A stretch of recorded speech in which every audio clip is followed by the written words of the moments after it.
Hi, hello everyone. This is the podcast Think on These Things. I'm Lynton here with two special friends of mine, Tara Vang and Mark Jones. Wonderful, wonderful people.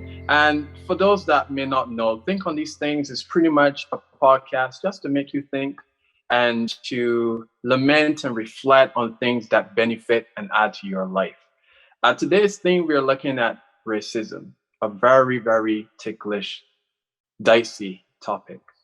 And to give a disclaimer, I myself have not experienced a great degree of racism based on my location. I'm from the Caribbean, and my friends here, they're from America, United States of America. And today they're going to share their experience of racism and that type of thing. Yeah, well, thank you, Shane, for inviting me. So I was born and raised in California. The blessing of that is that it's a pretty diverse state, depending on where you live. But my parents are actually refugees, which means that they had to escape a war-torn country, and they were resettled in the U.S. And they are born and raised in the country of Laos, which is a landlocked country in Southeast Asia. But even within that country, we're an ethnic minority because we're Hmong.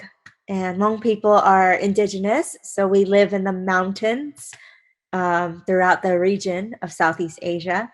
So long story short, they're refugees. They get sent to America, specifically California. So I was born and raised here. And yeah, my experiences with racism, I would say, would be just growing up in a suburb and, going to a school that doesn't have anyone that really looks like me. And unfortunately, when you stand out, kids are just curious, and sometimes they don't recognize or realize that what they're saying is actually could be hurtful. They would make fun of the size of my eyes. They would call me different Asian ethnic groups that I don't identify with. They would try to speak a language thinking they're speaking my language when they're not. So those are sort of the experiences growing up. And then I would say into my growing up, adolescence, going to college, just just growing up. Then I would get the attention of young men who would say things like, I really like Asian women, so it's really, then you become a little bit just more, I don't know. Yeah, it's just uncomfortable, so that uncomfortable radar is always out there for me. So yeah, until now, I would say there's just differences, and people expect certain things from you. They're shocked if I speak up, or I go outside of what they consider the what's the word, when you kind of assume somebody is a certain way, maybe their bias or prejudice or their assumptions of who and what you are. And if you are outside of that, then it might come to a surprise for them. So typically Asian women are portrayed as very submissive, very obedient. And some of those things are true because culturally that's acceptable. That's how we treat our parents. That's how we treat our elders. We're just portrayed in a certain way. But yeah, so those are some of the things that, even I wrestle with, and I'm still trying to identify who I am and what I'm about and how do I combat things that are indeed, racist. So. And I mean, what is interesting is that when I first met you, I had to be very careful. I stumbled over some YouTube videos of Asian people being offended because persons get in trouble getting mixed up between a Japanese, a Chinese, and somebody from Korea and stuff. So like for me, when I first met you, I was tempted to even ask you the question. And I was like so nervous. I was like, oh, Shane, please do not assume that she's a Chinese because in your mind, she may look like one, but maybe she's not. So I was nervous, to be honest with you, when we first met because I wasn't sure. So when you shared your story with me, I was shocked because I didn't know a place like this exists. And I was like, what? I've never heard about this place. And I could relate from that perspective because there are many people didn't know where Barbados located. And some believe that it was located in New York. It's like, wow. Yeah. So from that perspective, I can relate. And so I learned so much about your culture and so forth, with your background, which is so amazing, man. I think you raise a really good point that sometimes we just really don't know. And we make decisions based on what we do know. So it's not out of spite, but it's more just out of just not knowing. And just to respond to your Barbados, New York joke, it's true. Like I honestly, before I had a friend that was from Jamaica, I did not know a thing about the Caribbean. I mean, I knew that there were some islands around the coast of Florida, but other than that, had no idea what was out there. So yeah, it's good as we grow and get to know more people and get outside of our bubble. That's when we can actually appreciate and learn more about other people. So Yeah. But before we do get to Mark, though, I know for our listeners and persons that are viewing, they may not quite know what Mon is in the sense of the language. Is it a dialect from Chinese? Is it a dialect from Japanese? Yeah, that's a good question. So Hmong people, we're our own people group. We speak our own language. We have our own cultural values. We don't identify as any of these other major groups that you may be more familiar with. We don't have the same values as, Chinese, Japanese, Koreans, or Vietnamese, even Thai or Lao. Like our food is different, our language is different. The way we view our families are slightly different. We come from really big families. We love farming and we're like expert farmers. So yeah, we're our own completely different group of people. So even if we may look similar on the outside, we really have very different values and just personalities and just the way we view family. And we have a totally different language as well. So I don't understand any of these other languages that are popular.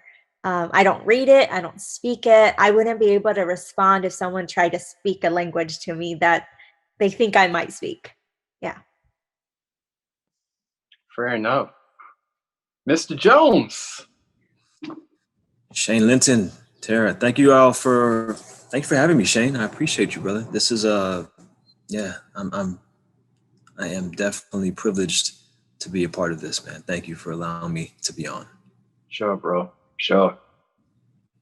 Yeah, so as Shane said, my name is Mark Jones, and I am Chinese. I'm just kidding. I'm not. So my family is actually a bit diverse, and Chinese is actually a small part. So my mother is Panamanian, from the country of Panama, and my father is from the States, and his family's from Texas. My mother's side is very diverse. There's Indian, there actually is Chinese. My family's last name in Panama is Lee Chung. So we do have Chinese in our background. But as far as racism is concerned, I think it goes as far back as my childhood. And even before that, my mother. When she came to this country, I believe she was 12 years old.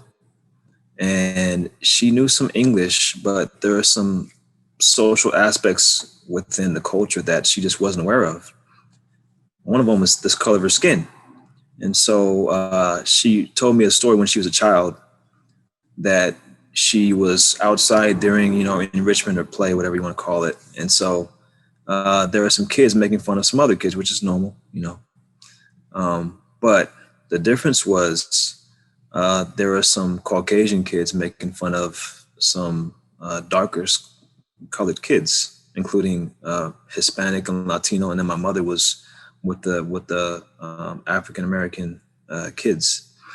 And so the Caucasian kids were saying, we're gonna hurt you. And they said the N-word. We're gonna hurt you, brown colored, kids. I'm saying brown colored for the N-word. We're gonna hurt you, you black kids. And so my mother looks and says, I'm not black. And so, but she noticed that the kids that they were referring to were people of her color. So she associated that with black. So apparently that made her black, being part of a group that has brown skin. And so she went back home and said, Mom, I don't like this country because they want to hurt us. And so I remember that story growing up as a teenager. But when I guess my first experience with racism was when I was about, I want to say maybe 6 or 7. My mother took me to a park to go sign up for a T-ball, which is, little league baseball type of thing. And so the coach, I remember the coach saying, you can't join my team because you'd be the only black kid on the team. And I remember hearing my mom's, she said, oh, okay, we'll leave. And then I remember telling my mom, I said, hey, how come you said I'm black? I'm not black, I'm brown. Because, I know my colors, you're taught, brown, black, yellow, red, black, all those things. And so I was like, I know my colors. I'm not crazy. I'm brown. And so that was my first experience with racism. I didn't know what racism was. I just knew that the coach was wrong about his colors. He didn't understand what I knew to be true, which is that, I'm brown skinned. I'm not black. So, but growing up, I grew up in Los Angeles, California. That's where I was born and raised. And at the time when I experienced that little episode of racism when I was a kid and didn't realize that it was racism, I was born in San Pedro, and then I moved to another city in Los Angeles County called Compton, California. And so Compton is known for a lot of things, including, high violence and poverty and things of that nature. We grew up, we weren't impoverished, but we had, our street was actually a really nice street, middle class street in the neighborhood. And it was mostly people of my color. So we didn't really have issues with racism on our block or in that community. But when we left the community, there was obviously much more diversity, and going different places. I noticed, as a kid, you grow up with understanding stereotypes and things of that nature. So I remember going to the mall, and as a teenager, I had my hat backwards and I had an earring and whatnot. And so my pants were not the same size as it should be. We sagged our clothing when I was a kid. And so I walked into a place with my clothes, the way they were, in the hat backward, and I get followed by different people. And there was a time when I thought they were just being very helpful, but I noticed that I got followed by the same people throughout the entire store. And so I thought that was odd.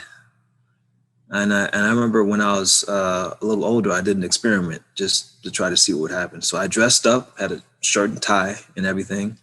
And I walk into a department store just to observe what people, how people would treat me. So I walk in and they say, hey, how you doing? And I say, hey, what's going on? No following. They just watch me go throughout the store, and I'm getting eyes. I'm 6'2" too, so I'm tall. I can't not get noticed for the most part. So I'm walking throughout the place and I see, people observing me, obviously, because again, I can't hide, but I wasn't being followed. So I said, okay. So the next day I walk in, hat backward, the whole dress differently, and I'm getting followed. Same store. I said, okay, that's obviously way different, treatment. So there's a lot to be said there in that particular place. There's different, experiences I've had with racism, but just the assumption that I might do something is something I noticed. And there are stereotypes of people of my color, of what we would do and what we could do in a place. So I understand that to be true, and so I'm aware of how people perceive me. And so I try to make a mental note of places that treat me or family a particular way, and just understand that people have been taught something, and sometimes what they've been taught leads them to treat me in a particular way. And so I try to forgive. I go into places just with the mindset of that people will view me in a particular way. So that's kind of been my experience in life. And I leave my house knowing that this is going to happen. I can't hide, and I'm not trying to hide, but I do want to, I guess, in my mind, try to be perceived as non-threatening. And so that's been my experience for the most part. Yeah, and that's interesting that you say that. Recently, I was watching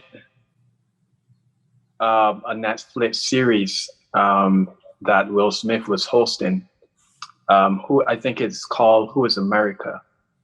And to be honest with you guys, my eyes was watering constantly, seeing so much violence, especially towards Black people. They use the word back then, lynch. Some people might use hanging. And to see bodies just hanging from a tree was very disturbing to me. And I'm trying to figure out, why is it that these people, what is it about Black people that is so threatening that they have to do these violent acts? Even if you look back at history with Black Wall Street, that horrific situation is like, because Black people decided to be independent, you didn't want them to be a part of your society. They decided, okay, cool, that's fine. We'll build our own. And they did build their own, but yet you still view it as a threat. No, y'all can't outdo us, and stuff like that. And we're gonna get to the Q&A a bit later. And I want to bring this up because I realize time is just flying. I mean, like, when you guys saw the whole, I mean, it's been happening for a while. It really started to ramp up because this has been happening, and Mark, you can speak to this. This has been happening since you knew yourself about, you just touched on people following you in the store, and violent acts have been happening over the years and decades in America, but yet it wasn't filmed. Then you have, I believe 2011, 2012, Trayvon Martin happened. And it's like, wow, an innocent boy just walking home and his life is gone. But yet the person that did it, scotch-free. No accountability. And he wasn't even a police officer. He got away with it. And I know it really peaked last year in the midst of the pandemic that we are all experiencing right now. I mean, for both of you guys, I guess I can, with Tara, to share her thoughts on what was your experience when you saw the whole George Floyd ordeal. Yeah, coming from a background that is not Black, I think seeing the video, it was devastating.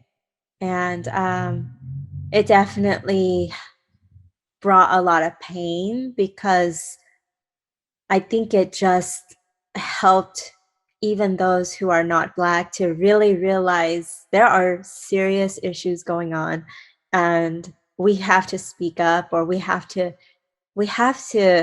be part of the conversation to have some type of solution, to keep accountability for the power of the police, and etc. I know my family and I were very, it gets personal for us, because as refugees, we really just appreciated um, our experience with a Black family that was Adventist, Seventh-day Adventist, that really took care of us, And so for us, it was just like, it does impact us. We really wanted to talk about it as a family before we talk with others.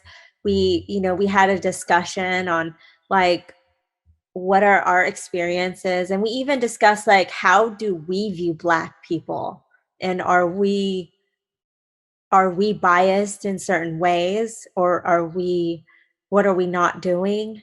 So it was a conversation that I hope and pray that everybody, whether you're Black or not, had a conversation about how to be part of, like, loving especially Black people better, and not being immune to all these things that are happening, but, like, creating a space where we could talk about it, and not to shy away, but to talk about these issues. Because, like Mark was saying, um, you wake up and you go outside and you can't hide who you are.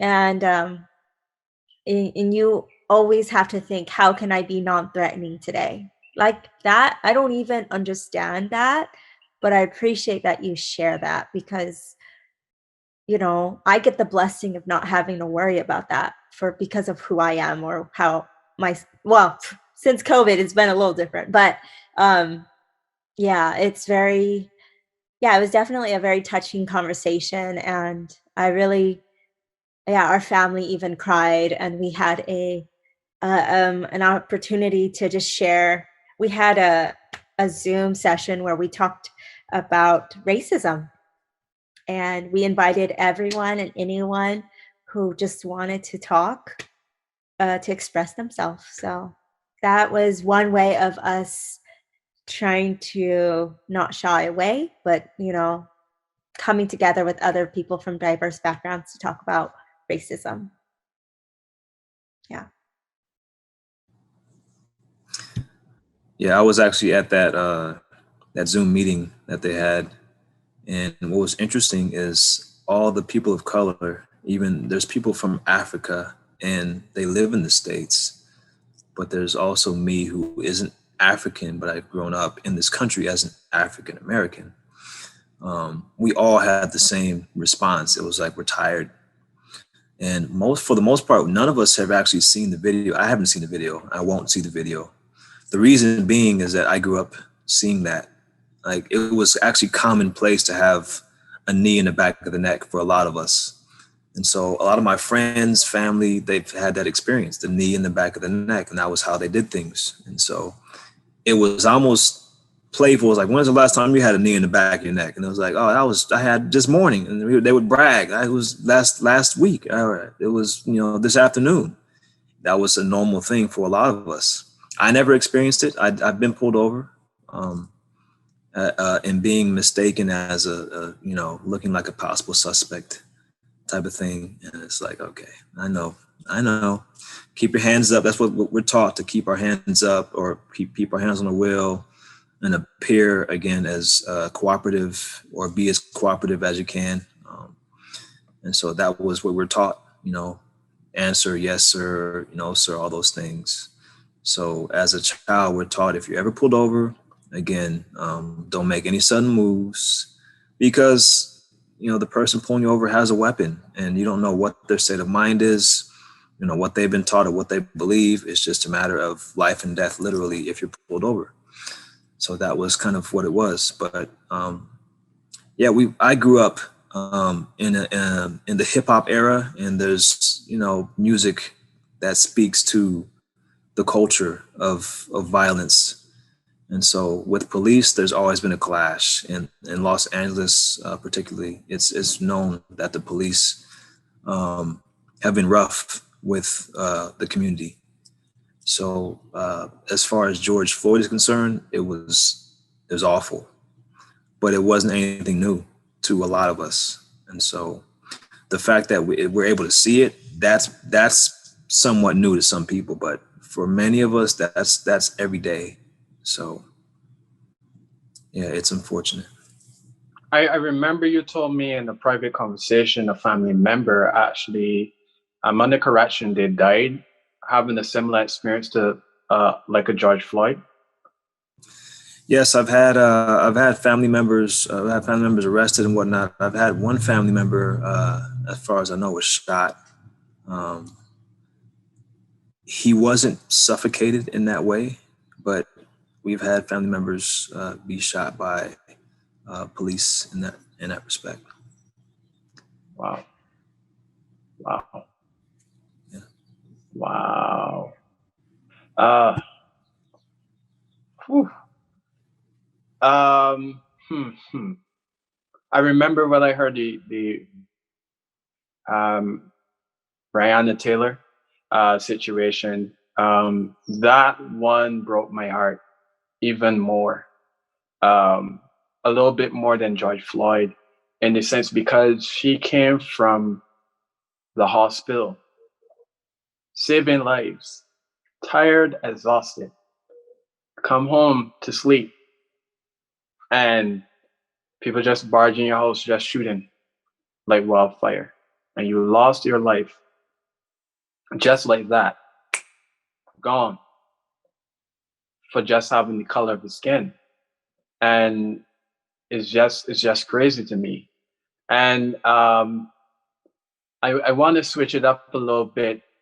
I've heard reports last year, Tara, of agents experiencing hate when the coronavirus first hit. What was your reaction to that? And Mark can speak to that as well if he wants to. And also the recent events that also occurred with another hate crime on agents just trying to living their life as normal human beings. Yeah, it's a really good point. I remember early last year, March, April, it was, yeah, very uncomfortable to be in public as an Asian person because everybody is looking at you like, do you have COVID? You know, just by looking at you was like, let me step beyond 6 feet, you know, or in some ways, that could have been good because I don't think I got COVID yet, but you know, so it's good that people stepped away from you, but in some ways it was scary because you're thinking, are these people going to hurt me, or are they going to, you know, you don't know what people are capable of. And yeah, I just remember going to a Costco with my parents and everybody just kind of looking at us like, okay, what are they doing here? You know, kind of thing. We're not Chinese, but the point here is not about, you know, whether you're Chinese, Japanese, or any other Asian group. It's really just being looked upon as someone who carries the virus. And I know that this is not the only experience for us in America. I know in the UK, in all over the world, worse things happened and real things did happen. Elderly were being killed or hit or punched, spat on. I was reading an article that the hate crimes towards Asians because of the COVID pandemic and sort of the language from our leadership of just hating on Asians, essentially, it just shot up. I think like 3,000% or so. So just there was also so in our community we're pretty tight knit, and there was a video of a Hmong guy. I think he's a truck driver or just traveling, and he wanted to stay at a local hotel, just wanted to book a hotel, stay for the night. And the front desk worker was like, are you Chinese? No, we can't let you. We can't let you stay here. So he goes across the street. They won't let him stay there either. And he's like, I'm Hmong, I'm a truck driver. I need a place to stay. So he records it, and he actually, I think he prosecutes them for just discriminating. And this was very early on. I believe this was like March when COVID first started happening. So yeah, it's definitely very real. Discrimination is very real. It's still ongoing. The incident that happened in Atlanta, Georgia with the Asian women, I think is just another example of the vulnerability that we experience. And yeah, I'm hoping, I know it died down, but as Asian Americans, we've been experiencing racism and hate for a long time. But we just, for better or for worse, we are silent because we don't want to rock the boat. We're taught to stay silent, not to bring shame to the family, etc. And so I think there's definitely a conversation that needs to happen about how to address this properly. And I think those conversations are finally happening, but just like other incidents, it takes a lot of these before something serious actually happens. So yeah, I'm encouraged that there's a lot of people who reached, I mean, during that time, a lot of people did reach out to me. But yeah, and it happened in March. Oh no, sorry. It happened in February, which was Black History Month, right? And so it was like, we don't want to take away the struggle or the journey of our Black brothers and sisters. But we also are struggling too. Every group has their own struggles. And I think the goal is to help each other because we're family, and not to see us versus them, but like, hey, how can we do better as a family? So those are just some initial thoughts on that. Okay. Yeah, I remember that time too, and it was interesting because of all that's been going on in the social climate of this country and the world essentially. And like, it's nothing new. Again, like Pearl Harbor was a big thing, and they encamped a lot of Asian Americans just because they were Asian. And so it's almost like history constantly repeats itself. There's always something that causes people to think a particular way. And it goes back to what you've been taught as far as, growing up. And it also, leadership, Tara mentioned, leadership has played a pivotal role in a lot of different things in this country. And so we have leadership that has been insensitive to cultures, and has blamed different peoples for different things. And it's like, that's not a way to do things. And when leadership does things like that, you have people that follow quite naturally. And so you have a following of people that have had racist beliefs, and this just reinforces what they believe and gives them reason to be and to act on those beliefs. And so, unfortunately, we all are affected by it in some way, shape, or form, because we know someone that is a part of a subculture or ethnicity that is spoken of in a negative way. So, like Tara was saying, it's important that we learn of each other. We learn how to treat each other. And I like what Jesus Christ said. He gave a commandment that we love one another. And love is tactful. Love learns of each other. It learns how to love. So, Asians, we don't even talk about the Native Americans that have experienced like complete annihilation. But yeah, there's a lot of stereotypes, negative stereotypes, that is. And there's a lot of people that just don't know.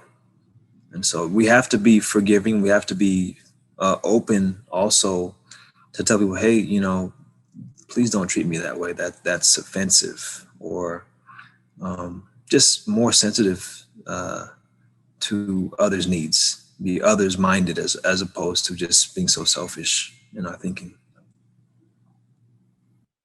Yeah, I really appreciate Mark bringing in the what Christ, how we can learn from him, and I also believe the Bible is very clear on anti-racism, right? In the sense that the gospel is to go to every nation, every tribe, every tongue, and every people. That covers everybody, and in we need to also recognize that in order for that to happen, we we ought to get to know every nation, every tribe, every tongue, every people. Our interactions ought to be with everybody. Our love for people have to be with everybody. Um, and so it's just another calling for us to recognize that um, we have work to do, and to help others to know who Christ is, especially those who come from a different nation, come from a different tribe. They're different people. They speak a different language. So, yeah, the blessing of being a Christian, being a Seventh-day Adventist, is just recognizing that we have a higher calling, not just to love our neighbors, but to share this gospel in a relevant, appropriate way. Yeah, because I saw a post actually this morning, and it says, Christ and racism do not mix. If you can't love God and hate his creation, you can't love God and hate his creation. And it's so true. So like persons out there who made those claims, as in they name Christianity and so on, you can't hate a person of color and say you love God. The Bible even go as far and say that you're a liar, that you say that you love God, but yet hate your brother or sister, that type of thing. And we're seeing that we're running out of time. I just have one question that sent in a voice note to the panel here on the podcast. We could only squeeze in one today, unfortunately, because the conversation was going so well. And hopefully you guys would be able to hear it, this question. Hey, I'm Hebron. I'm from the Bahamas, which is a majority Black country. So my question is, can Black people be racist? Mark, you want to? That's a great question. I think it depends on a lot of things, to be honest with you, because there's some that say Black people can't be racist because it speaks to a system that is against Black people. But I think Black people can be racist because we can do the same exact thing. Again, it depends on your understanding of what racism is. Racism, from a lot of people's standpoint, was a system put in place against a race of people, essentially people of color. So if you understand it from that standpoint, then Black people couldn't be racist. But Black people can be racist in that they can do the exact same thing, but in reverse. They can say Black power, we are the superior whatever, and everyone else is inferior. And so the short answer, yes, I think people can be racist. Long answer, it depends on who it is you're asking and what you mean by racism or your understanding of racism. But yeah, love is the key. So I just want to put that out there. Hey, I actually have a response to this as well. And it's from Hines, Katz, Nort, Sather, and Walker in 2002. So I could give you the quote. It says, certainly any individual can perpetuate acts of racial prejudice towards another individual. Thus, Black people as individuals can be racially prejudiced against white people. Asians can be racially prejudiced against American Indians, and so on. But Black, Brown, Asians, and American Indian people individually or collectively do not have the social, political, or economic power in the United States to alter the collective racial experience of white people. So in that sense, no matter how much racial prejudice individual Black Americans or other folks of color might project towards white Americans, truly they cannot be said to be practicing institutional racism unless they are actively supporting the maintenance of racial power for white people. Perfect. Perfect. I have no more words on that. Wrapping up this episode, what solution you believe that can help steer away potentially? I know it's going to be very difficult, and we have a situation here with the whole movement, but that is a different episode and a conversation by itself. We had Martin Luther King Jr. doing his movement. You had Malcolm X that was doing the movement. Now you come down to this era and you have Black Lives Matter, which is a bit on the controversial side of things. So what can be done to help navigate this whole racism situation? So my first thoughts is acknowledging that it exists. Acknowledging that other people that look different from you experience life different from you, and listening to their experiences, I think, is the first step. So that's my first stab at the thought. And it's also nice to recognize, to have friends who recognize that they have different privileges than others, and that together we are the solution altogether. It's not, we shouldn't have to wait for one group to cry for help. We should recognize that this is something that's serious, and we are part of the solution to make sure this doesn't happen again, or to address it properly. So those are some thoughts. Yes, I completely agree with that. The verse that came to mind was Hosea 4:6. The beginning of it says, "My people die for lack of knowledge." I think if people understand love and who love is, then they understand God, and that humbles us immediately, and that levels the playing field completely, because under God, we're all His creation. And so if you know who God is love, then you see people as God sees them, and there's complete equality there. There isn't a hierarchy of peoples. There is complete equality because God so loved Black people or white people. No, God so loved the world. And so it's important to understand who God is. And again, having a knowledge of God gives you a fear of God, which is the beginning of wisdom, knowledge, and you start to learn of God. And He loves. God is love. And so if we know who God is, we start to love not only ourselves, but each other. In short. Beautiful, beautiful, beautiful. Well, guys, that's it. That's all for today. There's so much more we could have talked about, but time just flies when you're having fun. And I was well educated by my friends today, so I just hope that you were blessed and you were motivated, and also you've learned and added to your repertoire of what you can do moving forward to help navigate this situation called racism. So that's it for me. My name is Shane Lynton, and this is Think on These Things.